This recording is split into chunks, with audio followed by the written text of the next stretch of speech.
नमस्कार, सभी का स्वागत है हमारे चैनल में ग्लोबल लेंस में। नेपाल से जो भी खबरें आ रही है, वो बहुत ही डरावनी है। हमने कल देखा न्यूज़ में किस तरह से उनका राष्ट्रपति भवन जलाया गया, किस तरह से पार्लियामेंट जलाई गई या फिर जितनी भी गवर्नमेंट बिल्डिंग्स थे, उनको भी जलाया गया। मारपीट भी हुई, मंत्रियों को भी मारा गया, एक मंत्री की बीवी को भी वहाँ पर जलाया गया। तो ये जो आंदोलन है पर्टिकुलरली यूथ जो है फ्रॉम 18 इयर्स टू 30 इयर्स या 35 इयर्स जितने भी यूथ उसमें शामिल थे, उनका जो ये आंदोलन है वो कितना आक्रामक हो गया। और ये आंदोलन में हमने देखा कि किस तरह की सारी जो उनकी गवर्नमेंट बिल्डिंग्स थी, महत्वपूर्ण बिल्डिंग्स थी, उनको जलाया गया। लेकिन सबसे चौंकाने वाली बात क्या है पता है? सबसे चौंकाने वाली बात इसमें से ये है कि पशुपतिनाथ मंदिर को भी तोड़ने की कोशिश की गई।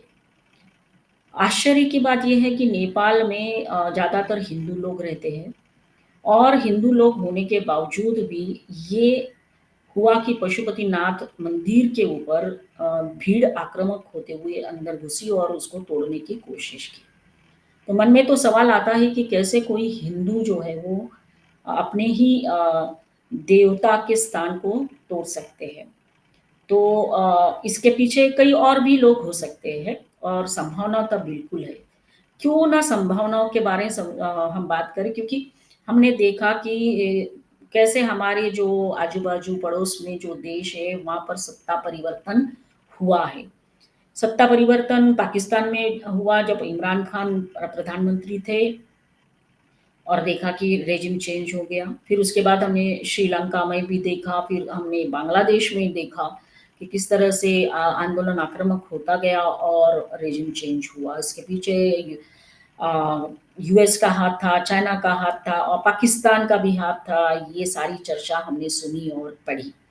और हाल ही में हमने देखा कि इंडोनेशिया में भी ये एक्सपेरिमेंट हो रहा है, उनकी पार्लियामेंट भी चलाई गई और अब नेपाल में ये हो रहा है।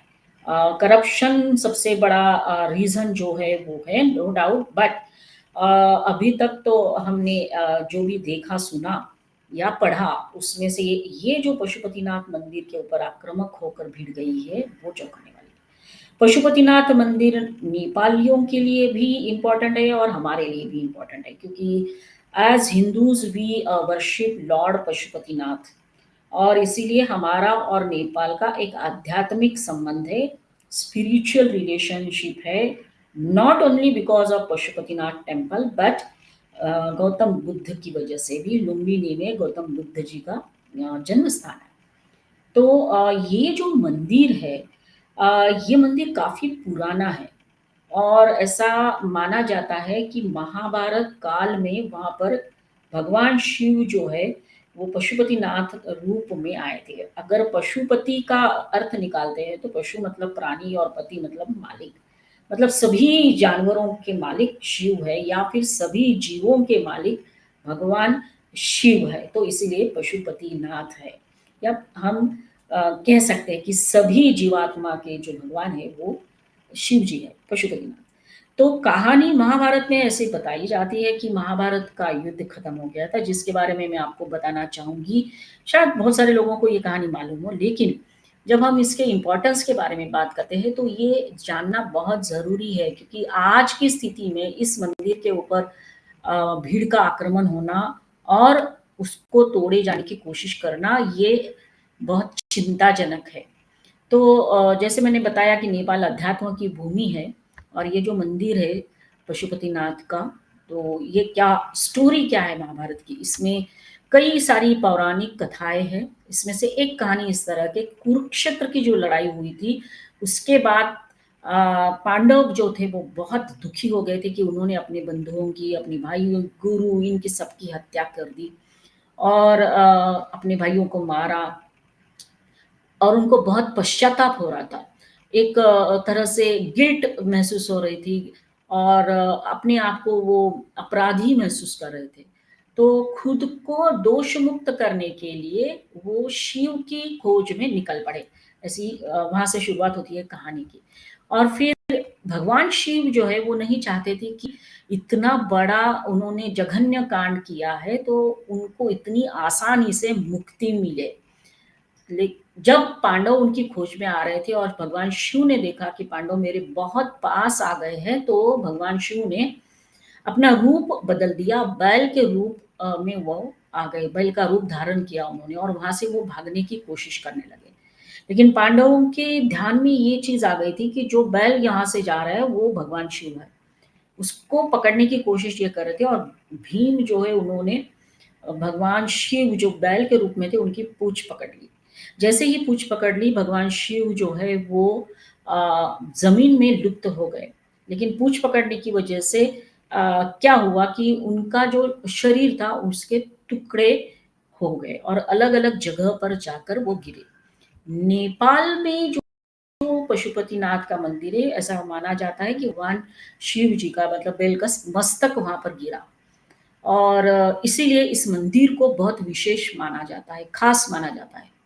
और केदारनाथ में जहाँ से शिव जी लुप्त हो गए, वहाँ पर जो है वो बैल का जो कूबड़ होता है वो गिरा था। इसलिए केदारनाथ मंदिर में हम देखते हैं कि वहाँ एक ट्रायंगल की तरह शिवलिंग जो है वो कूबड़ है बैल का। और इसीलिए केदारनाथ मंदिर और पशुपतिनाथ मंदिर का गहरा संबंध है कि जो लोग केदारनाथ मंदिर में दर्शन के लिए जाते हैं, ऐसा माना जाता है उनकी वो पूजा या दर्शन अधूरा है जब तक वो पशुपतिनाथ मंदिर का दर्शन नहीं कर लेते। फिर ये बैल जो है भगवान शिव के रूप में जो शिव जी जो बैल के रूप में थे, उनके जो शरीर के टुकड़े हुए, उनकी आगे की 2 टाँगें जो है वो तुंगनाथ एक जगह है केदारनाथ के पास, वहाँ गिरी। और फिर जो नाभि वाला हिस्सा था वो हिमालय में गिरा, जो भारत के अंदर है और जिसे मध्य महेश्वर कहा जाता है। और फिर उनके जो सींग जो थे बैल के वो जहाँ गिरे वो कल्पनाथ करके स्थान जो है वो माना जाता है, बहुत पवित्र स्थान माना जाता है। तो इस तरह से भगवान शिव जो बैल के रूप में थे, उनके शरीर के अलग-अलग टुकड़े होते गए। और ये मान्यता है जैसे मैंने बताया कि सभी हिंदू पशुपतिनाथ का दर्शन करना चाहते हैं। तो ये हुआ इनका जो स्वरूप था और किस तरह से ये अस्तित्व में आया, ये इस कहानी में बताया जाता है। तो जब ये बात है कि जब हम सब लोग उसको अपना एक पवित्र स्थान मानते हैं, एक पूजनीय स्थान मानते हैं, तो स्वाभाविक है हम सबको ये बहुत बड़ा शौक लगा कि जब लोगों ने उसके ऊपर कल हमला किया। पशुपतिनाथ मंदिर में और एक चीज़ जो है वो फ़ॉलो की जाती है, वो कौन-सी है पता है? वहाँ सिर्फ़ हिंदुओं को ही परमिशन मिलती है दर्शन करने के लिए, बाकी कोई भी गैर हिंदुओं को वहाँ दर्शन करने की अनुमति नहीं होती है। जैसे हम मानते हैं कि भगवान जगन्नाथपुरी में भी सिर्फ़ हिंदू ही दर्शन कर सकते हैं। तो एक और एक किस्सा इस बात को लेकर जुड़ा हुआ है कि पशुपतिनाथ मंदिर में दर्शन करना चाहती थी सोनिया गांधी। ये शायद 1988 की बात है, जब सोनिया गांधी और राजीव गांधी दोनों नेपाल गए हुए थे। तब नेपाल में राजशाही थी। आज की तरह वो डेमोक्रेटिक नहीं थे, वो राजशाही थी।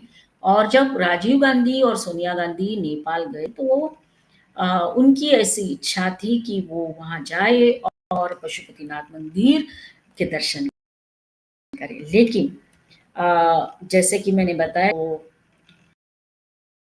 रूल तो फॉलो करते हैं, तो राजीव गांधी ने जब वो राजा वीरेंद्र वीर थे उनको ये बात बताई, इच्छा जताई कि पशुपतिनाथ मंदिर में जाना है। लेकिन राजा ने कोई भी मध्यस्थता नहीं की और सोनिया गांधी मंदिर नहीं जा पाई।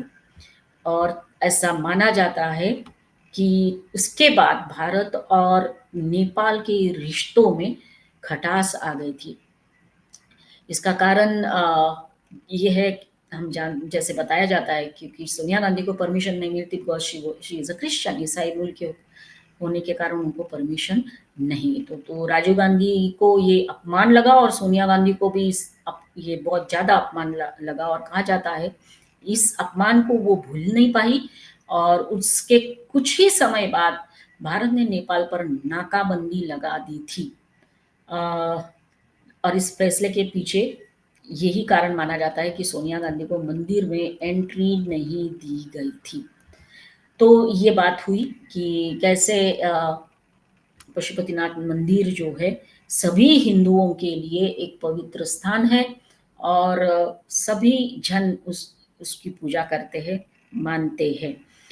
तो बात करते हैं कि किन लोगों ने इस मंदिर को तोड़ने की कोशिश की होगी।